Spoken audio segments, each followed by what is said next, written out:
신앙 세미나 19회 오늘은 고라의 반역과 온의 아내라는 제목으로 신앙 세미나 19회를 시작하겠습니다. 기도합니다. 고라의 반역은 모세에게 반역한 고라와 고라의 당들의 이야기인데 설교하기가 좀 꺼려지는 분위기이기도 해요. 왜 그런가? 이것을 꼭 하는 목사님이 계셨대요. 1년에 한 번씩 교회인들 겁주느라고. 저는 그러려고 한 것이 아니고 이것은 하나님이 당신의 교회를 이끌고 가는 영적 원칙을 말씀하는 거예요. 민수기 16장 1절에 보면 레윗의 증손, 모세는 어느 족속이죠? 레위 지파죠. 그 다음에 르우벤은 누구예요? 야곱의 첫 아들이에요. 야곱의 첫 아들. 나름대로 그 지역 공동체, 이스라엘 공동체에 정치적 지분이 있죠.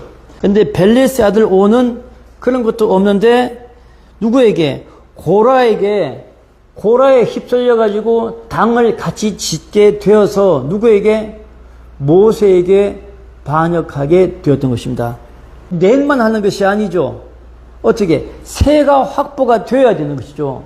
이스라엘 자손 총회에서 택함을 받은 자, 지휘관 250명과 함께 일어나서 모세를 거스르니라. 지휘관들의 마음을 얻었겠죠. 마음을 가장 잘 얻은 사람 중에 하나가 누구죠? 압살롬이죠. 궁궐 앞에 있다가 아버지 왕 다윗을 만나러 오는 사람이 있으면 쫓아가서 끌어안고 입을 맞추며 내가 왕이라면 내가 봐줄 텐데 왕은 바빠서 너의 어려운 이야기를 세세하게 들어줄 시간이 없다. 내가 왕이라면 해줄 텐데 이러면서 마음을 훔치는데 아마 고라도 이렇게 지휘관들의 마음을 훔친 것 같아요. 사람의 마음을 훔쳐야 합니까? 하나님의 마음에 우리가 들어야 합니까? 하나님의 마음에 먼저 드십시오. 어떻게 해요? 하나님을 기쁘게 하세요. 이 거역에 대해서 모세는 어떻게 했습니까? 민수기 16장 4절에는 모세가 듣고 엎드렸다라고 이야기합니다. 우리가 내 삶에서, 내 현장에서, 내 삶의 에덴에서 문제가 생길 때 어떻게 해야 합니까? 하나님께 엎드리시기를 주의 이름으로 축원합니다. 그림은 멋있게 그렸죠? 성막 앞에서 고라와 단이 덤볐어요. 거역하고 문제를, 트러블을 만들었을 때 모세는 성막 앞에서 하나님께 엎드렸습니다. 하나님께 엎드리는 것이 우리에게 있어서 최고의 영적 방법이에요. 민수기 16장 17절에는 하나님은 모세를 통하여서 이렇게 말씀합니다. 너희는 모세를 포함해서 제각각 향로를 들고 그 위에 어떻게 해요? 향을 얹고 각 사람이 그 향로를 여호와 앞으로 가지고 나와서 이 성막이니까 여호와 앞이죠.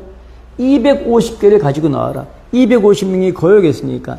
그리고 4명을 포함하면 254개쯤 되겠죠. 그리고 모세 너도 아론과 함께 향로를 가지고 누구 앞에 서라? 하나님 앞에 서라.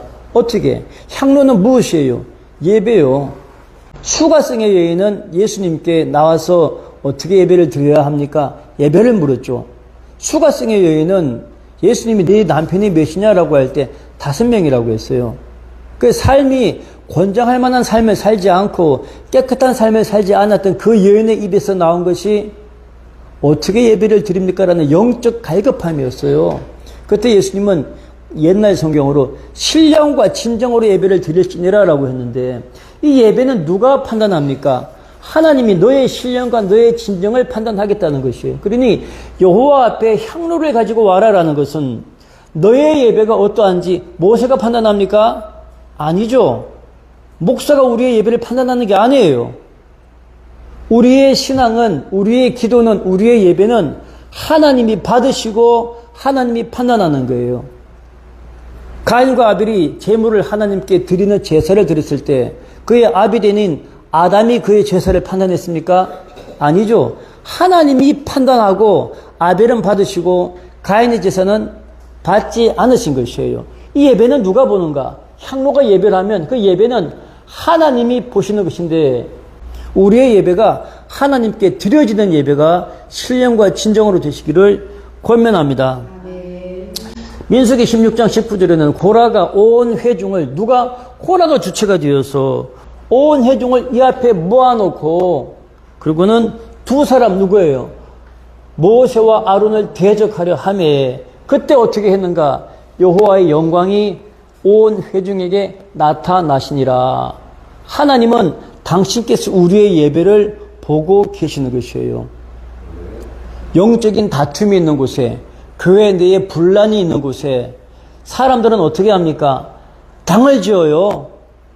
근데 하나님의 방법이에요? 하나님의 방법이 아니에요.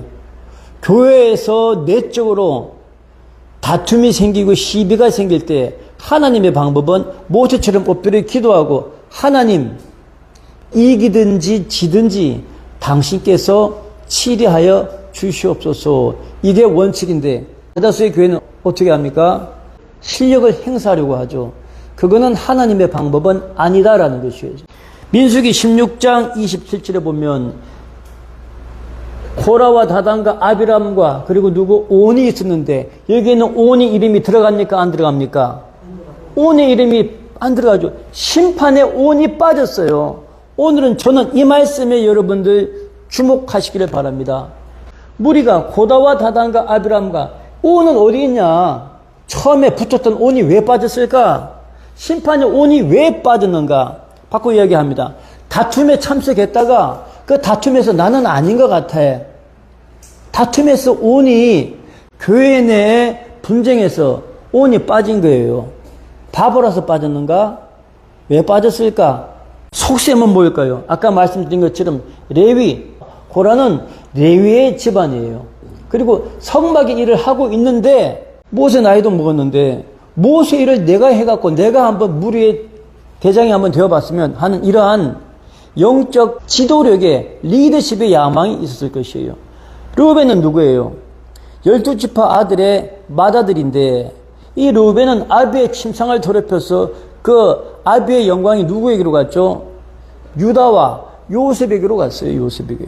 그런데 르우벤은 우리가 맏아들이잖아. 맏아들이니까 이 전체 모임의 지분에 우리의 영향력이 당연히 맏아들의 지분이 있는 거야 라고 하는 그러한 속셈이 있었던 것이에요. 그래서 다단과 아비람이 이렇게 나왔는 것이고 벨레스 아들 온은 당을 지었는데 빠졌단 말이에요. 왜 빠졌을까? 머리를 풀에 친 온의 아내에 대해서 말씀드리겠습니다. 잠언 31장 10절에는 누가 현수간 여인을 찾아 얻겠느냐? 그의 값은 진주보다 더하다라고 했는데 바꿔 얘기할게요. 누가 자기 일생의 삶의 아름다운 파트너를, 이게 미혼도 있으니까 내 삶에 같이 동반할 수 있는 파트너를 얻을 수 있겠는가? 잠언에는 그렇게 말씀하고 있습니다. 집과 전투는 조상에게서 물려받거니와 아름다운 아내는 하나님으로부터 주신다라고 말씀했어요. 온은 아내를 잘 얻었어요. 유대 전승에 의하면은 온의 아내는 이렇게 했다고 합니다. 코라는 고라에 이득이 있다. 다단과 아비람은 르우벤 자손에 맏형된 족속의 지분이 있다. 그런데 온, 당신은 무슨 이득이 있냐 여기에. 왜 남의 싸움에 나서도 북치고 장구치는데 당신의 목숨을 하나님을 거역하는 하나님께 범죄하려 하는가? 모든 지도자에 대한 거역이 범죄라는 건 아니에요. 사정이 있겠죠, 그죠? 그런데 여기에 있어서는 오늘 말씀에서는 이것이 온전치가 않았나 봐요. 하나님이 직접 치료하셨으니까. 그래서 온의 아내는 어떻게 했는 것인가? 우리가 이재명 대통령이 아랍에미리트 갔을 때 여러분 그 환영하는 인사 여러분 보셨죠? 꼬마 아이들이 머리를 풀고 막 이렇게 흔들었잖아요. 그것은 어떤 의미냐 하면 우리의 처자를 갖다가 맡겨도 될 만큼 내 딸과 내 조카를 당신한테 내놓아도 절대 신뢰를 이야기하는 것이에요.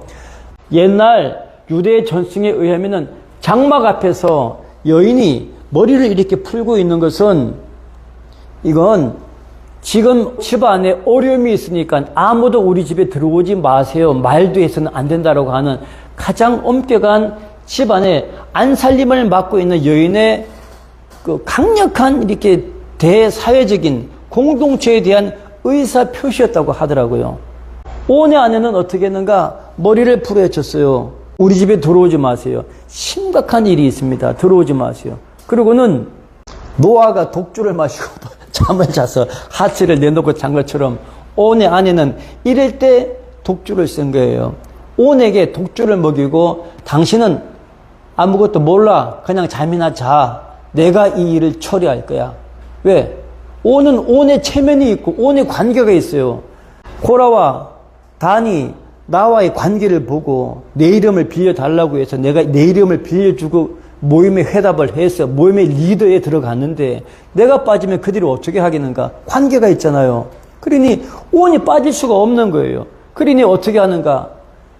온의 아내가 나선 거예요. 당신의 몫은 거기까지야. 참여한 거는 당신의 몫이고 나는 그 참여를 무산시킬게. 당신은 인간관계에서 참여했지만 나는 하나님과의 관계에서 당신의 이름을 그 모임에서 빼어낼 거야. 노아처럼 깊은 진한 독주를 마시게 하고 그리고는 자기가 머리를 풀어헤쳐서 우리 집에 들어오지 마세요. 코라와 단이 왔다가 어떻게 할까요? 머리를 풀어헤친 걸 보고 집에 못 들어옵니다. 온 일어나 같이 가자 소리를 할 수 있을까요? 없을까요? 못해요. 아, 이들은 지금 이 문제로 이미 집안 내에서 결정을 내렸구나. 신성 불가침에 엄격한 가정의 룰이 있는 것이에요. 그 가정은 하나님과의 문제고 자기들끼리의 문제예요. 이렇게 해서 온을 지켰기 때문에 그 심판에서 온의 이름이 빠진 것이에요. 대장부죠. 고라와 단에 대항해서 싸운 거예요. 하나님, 내 남편을 지켜주십시오. 온의 아내가 심판에서 자기 남편 온을 빼어냈습니다. 우리도 우리 여인들에게 현숙한 지혜를 줘서 하나님과의 관계에서 헛걸어지지 않고 승리할 수 있도록 믿음의 결단과 지혜를 주시옵소서. 예수님 이름으로 기도합니다. 아멘.